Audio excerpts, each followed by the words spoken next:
எல்லாருக்கும் வணக்கம். இந்த வீடியோவில் 2024 வருடத்துக்குண்டான பிப்ரவரி மாதத்துக்குண்டான ராசி பலனை நாம் பார்க்க போகிறோம். ஒரு மாதத்துக்குண்டான ராசி பலன் அப்படிங்கிறத நாம் பார்க்கணும் அப்படின்னா அந்த மாதத்துக்குண்டான கிரக அமைப்புகள், கிரகங்களோட ராசி மாற்றங்கள், எந்த இடத்துக்கு போகிறாங்க, யார் வீட்டில் இருக்காங்க, அங்கேருந்து யாரெல்லாம் பார்க்குறாங்க, இடம் கொடுத்தவர் யார், இப்படி பல அம்சங்களையும் நாம் தீர ஆராய்ஞ்சால் மட்டும்தான் ராசிக்கு உண்டான பலன்களை துல்லியமாக சொல்ல முடியும்.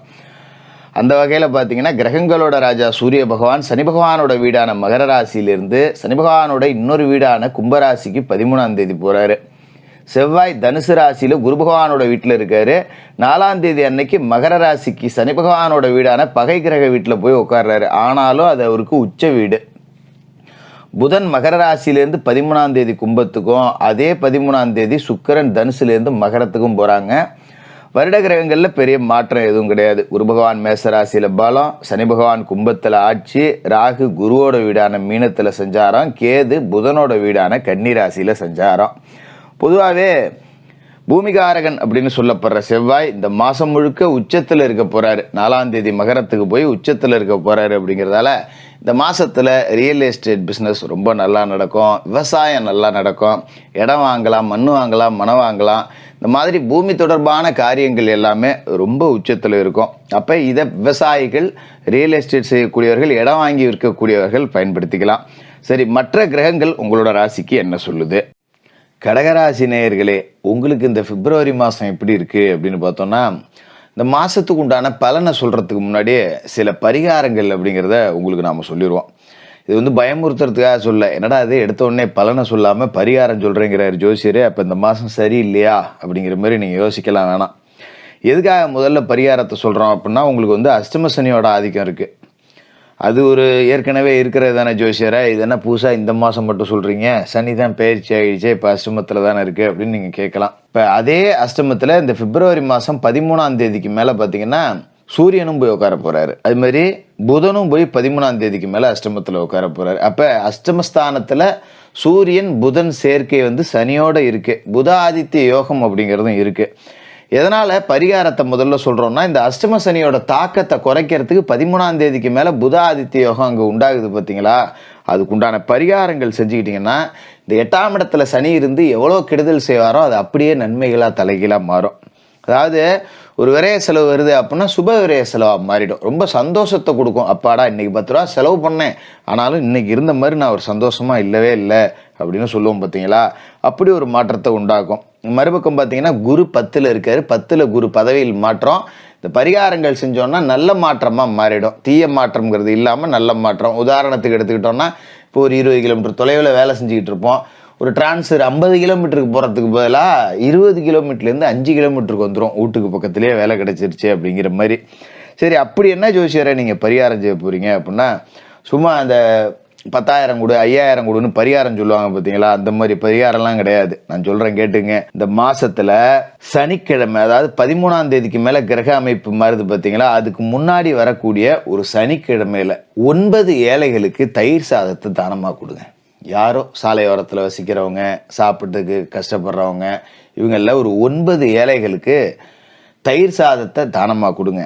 அதே மாதிரி முடிஞ்சவங்க யாராவது ஒரு 3 ஏழைகளுக்கு கருப்பு நிற ஆடையை தானமாக கொடுங்க. இதை செஞ்சிட்டிங்கன்னாலே அஷ்டம சனி அப்படிங்கிறதே உங்களுக்கு அப்படியே தலைகீழ் மாற்றத்தை கொடுத்து ஒரு மிகப்பெரிய வளர்ச்சியவும் உங்களுக்கு கொடுக்க போகிற மாதமாக இருக்கும். ஏன்னா மாத தொடக்கத்தில் பார்த்தீங்கன்னா மேசராசியில் குரு பகவான் வக்கர நிவர்த்தியாகி பலமடைஞ்சிருக்காரு. 10ல் குரு பதவி நாசம் அப்படிங்கிறது மாதிரி பதவி மாற்றம் அப்படிங்கிறது வரும். ஏன்னா 6க்கு அதிபதியான குரு பலமடைகிறது ஒரு கெடுதல் அப்படின்னாலும் 9க்கும் அதிபதி அவர் தான். அப்படிங்கிறதால இந்த பரிகாரங்கள் மூலமாக அற்புதமான யோக பலன் கிடைக்கும். சில பேருக்கு வெளிநாட்டு நிறுவனங்கள்லேருந்து வேலை செய்கிறதுக்கு அழைப்பு வரும். கிளம்பி ஓடி போகலாம், கண்ணை மூடிக்கிட்டு பயப்படவே வேண்டியதில்லை. இங்கே இருந்து நாம் பிரச்சனை பண்ணிகிட்டு இருக்கிறத விட பிரிஞ்சிருந்தால் அன்பு பாச நேசம் அதிகமாக இருக்கும். 10 ரூபா சம்பாதிச்சுக்கிட்டும் இருக்கலாம். அப்போ ஒரு வெளியூரில் வேலை கிடைக்குதா போகலாம், வெளிநாட்டில் வேலை கிடைக்குதா ஓடி போகலாம்.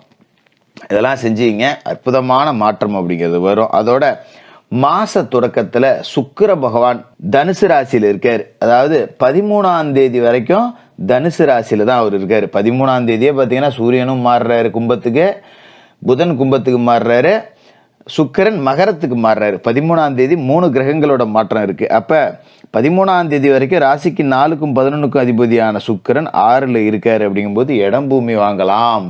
இவ்வளோ கஷ்டத்துலையும் நம்மளால ஒரு இடம் வாங்க முடியும். ஏதோ லோனை போட்டு நகையை வச்சு சீட்டு கட்டி ஏதோ ஒரு ரூபத்தில் ஒரு பிளாட் வாங்குறதுக்கு யோகம் அப்படிங்கிறது இந்த மாசத்துல இருக்கு. அதை சரி பண்றதுக்கு தான் இந்த பரிகாரங்கள் அப்படிங்கிறத செஞ்சுக்கணும். அதோட புதனும் பார்த்தீங்கன்னா மகரத்துல தான் இருக்காரு 13ஆம் தேதி வரைக்கும் சூரியனோட சேர்ந்துக்கிட்டு. அப்ப புத ஆதித்ய யோகம் அப்படிங்கிறது கிடைக்குது.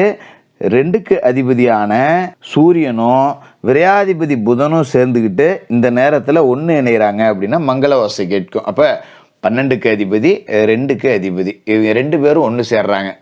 பணத்தை கொடுக்குறவரும் பணத்தை செலவு பண்ண வைக்கிறவரும் ஒன்று சேர்றாரு. அப்படிங்கிறப்ப சுப விரைய செலவு வரும். நான் சொன்னேன் பார்த்தீங்களா, 10 ரூபா செலவு பண்ணாலும் சந்தோஷமா இருந்தேன்னு. திருமணமாகாத பிள்ளைகளுக்கு திருமணம் நடக்கும். திடீர்னு ஒரு வரன் அமைஞ்சிரும். பல இடத்துல போய் என் மகனுக்கு மணப்பெண் பார்த்தேன், என் மகளுக்கு மாப்பிள்ளை பார்த்தேன், எதுவுமே அமையல. பொண்ணு பிடிச்சா மாப்பிள்ளை பிடிக்கல, மாப்பிள்ளை பிடிச்சா பொண்ணு கிடைக்கல, 2ம் பிடிச்சா ஜாதகம் செட் ஆகலை. இப்படி குளறுபடியாக இருந்த குடும்பம் வந்து இப்போ நல்லபடியாக ஒரு வரன் அமைஞ்சு மங்கள ஓசை கேட்கும். 10 லட்சம் செலவானாலும் சரி, 5 லட்சம் செலவானாலும் சரி, கடை வாங்கி செலவு பண்ணாலும் சரி, ஒரு நல்ல காரியத்தை திருப்திகரமாக முடிச்சுட்டேன். என் வாழ்க்கையில் ஒரு முக்கியமான குறை இருந்தது நிவர்த்தி செஞ்சுட்டேன், ஒரு கடன் இருந்தது அடைச்சிட்டேன், இது எனக்கு சந்தோஷம் அப்படிங்கிற மாதிரி ஒரு அமைப்பு இந்த மாசத்துல கிடைக்கும். அதோட இந்த மாசத்துல முக்கியமான விஷயம் என்ன அப்படின்னா, 4ஆம் தேதி அன்னைக்கு மகர ராசிக்கு செவ்வாய் போறாரு. அது அவருக்கு உச்ச வீடு. ராசிக்கு யோகம் செய்யக்கூடிய கிரகமான செவ்வாய் உச்சமடைகிறது எல்லா வழியிலும் உங்களுக்கு நன்மை கொடுக்க போகுது. எத்தனாவது வீட்டில் உச்சமடைகிறாருன்னா 7வது வீட்டில் உச்சமடைகிறாரு. பொருளாதார நிலை அப்படிங்கிறதையும் அவரே உச்சத்துக்கு கொண்டு போயிடுவார். பொது வாழ்க்கையில் உள்ளவங்களுக்கு புது பாதை அப்படிங்கிறது கிடைக்கும். அதுமாதிரி சொந்த தொழில் வியாபாரம் செய்கிறவங்க, கமிஷன் தரகு ஏஜென்சி நடத்துகிறவங்க, பூமியை மூலதனமாக கொண்டு தொழில் செய்யக்கூடியவர்கள் எல்லாருக்குமே பெரிய அளவில் வெற்றி கிடைக்கக்கூடிய ஒரு வாய்ப்பு அப்படிங்கிறது பரிபூர்ணமாக இருக்குது. அப்போ மகரத்தில் உச்சமடைகிற செவ்வாய் 7ஆம் இடத்துல உச்சமடைஞ்சிருக்காரு. அப்படிங்கிறதால ஒரு இடம் வாங்குகிறோம், ஒரு மண் வாங்குகிறோம், மனம் வாங்குகிறோன்னா வீட்டில் இருக்கிற பெண்கள் பேரில் வாங்குங்க, உச்சபட்ச வளர்ச்சியை கொடுக்கும். ஒரு பிளாட் வாங்கணுமா மனைவி பேரில் வாங்குங்க, இல்லை மகள் பேரில் வாங்குங்க, திருமணமாகலையா தாயார் பேரில் வாங்குங்க. நல்ல விலைக்கு அது கடன்னு மதிப்பு உயர்ந்து விற்க ஆரம்பிக்கும். நல்ல அமைப்பு அப்படிங்கிறது கிடைக்கும். அதுமாரி ஒரு வீடு மராமத்து பணி செய்கிறது தாராளமாக செய்யலாம். விவசாயிகள் உச்சத்தை தொடலாம். ஏன்னா பூமி காரகனான செவ்வாயே உச்சத்தில் இருக்காருங்கும் போது விவசாயிகள் உச்சத்தை தொடலாம். மண்ணை தோண்டி எது செஞ்சாலும் அது பொண்ணாகும். கடலை போட்டிருக்கேன், கரும்பு மாற்ற போகிறேன், கரும்பு போட்டிருக்கேன், நெல் மாற்ற போகிறேன், இப்படி பயிரை மாற்றி விவசாயம் பண்ணணும்னு நினைக்கிறவங்க தாராளமாக பண்ணலாம். இல்லை என்னால் ஒன்றும் விவசாயம் பண்ண முடியல, யார்ட்டையா குத்த வைக்க விட்றேன், அந்த மாதிரி முடிவு எடுக்கிறீங்களா, எடுக்கலாம். இந்த காலகட்டத்தில் எடுக்கிற முடிவு நல்லதாக தான் இருக்கும். யோசித்து எடுக்கலாம் தாராளமாக. ரொம்ப அற்புதமான யோக பலன் அப்படிங்கிறது இருக்கும். அதுமாரி கால்நடைகள் மூலமாகவும் 10 ரூபா காசு பணம் வருமானம் அப்படிங்கிறது கிடைக்கும். அதுமாதிரி ரியல் எஸ்டேட் ஏஜென்சி, கமிஷன் தரகு, வீடு வாங்கி விற்கிறவங்க, இடையில புரோக்கர் மாதிரி இருந்துட்டு நிலம் வாங்கி கொடுக்குறவங்க, இவங்க எல்லாரும் பெரிய அளவில் வெற்றி அடையக்கூடிய ஒரு மாதமாக இந்த மாதம் இருக்க போகுது. அதுக்காக தான் பரிகாரம் அப்படிங்கிறத சொன்னேன். ஏன்னா அஷ்டம சனி 10ல் குரு அப்படிங்கிறது ஒரு கொடுமையான காலகட்டம். இவ்வளவு கொடுமையிலையும் இவ்வளவு நன்மைகள் இந்த மாதம் கிடைக்குது அப்படிங்கிறப்ப அதை நம்ம பரிபூர்ணமாக வர வச்சுக்கணும். அப்போ நான் மேற் சொன்ன பரிகாரங்களை சொன்னல பார்த்தீங்களா, அதை செஞ்சுக்கிங்க. அதுமாரி மாதம் தொடங்கி ஒரே நாள் 1வது நாளோ 2வது நாளோ 3வது நாளோ உங்களுக்கு தோதுப்பட்ட நாளில் முதல் வாரத்திலேயே குலதெய்வ கோவிலுக்கு போய் குலதெய்வ பிரார்த்தனை பண்ணுங்க. குலதெய்வம் தெரியாதவங்க இஷ்ட தெய்வம் எல்லா தெய்வத்தை பிரார்த்தனை பண்ணலாம். முடிஞ்சவங்க பங்காளிகள் சகிதமாக குலதெய்வ கோயிலுக்கு போய் ஒரு பொங்கலிட்டு குலதெய்வத்தை மனசார வணங்கிட்டு வாங்க. உங்களோட எல்லா கஷ்டங்களும் நீங்கி இந்த அஷ்டம சனி காலகட்டத்திலையும் நான் நல்லா தாண்டா இருக்கேன்னு 4 பேர்த்துக்கிட்ட நீங்கள் சொல்கிற அளவுக்கு ஒரு வளர்ச்சியை கொடுக்கக்கூடிய அற்புதமான மாதமாக இந்த பிப்ரவரி மாதம் இருக்கும். கடகராசிக்காரர்களுக்கு வாழ்த்துக்கள்.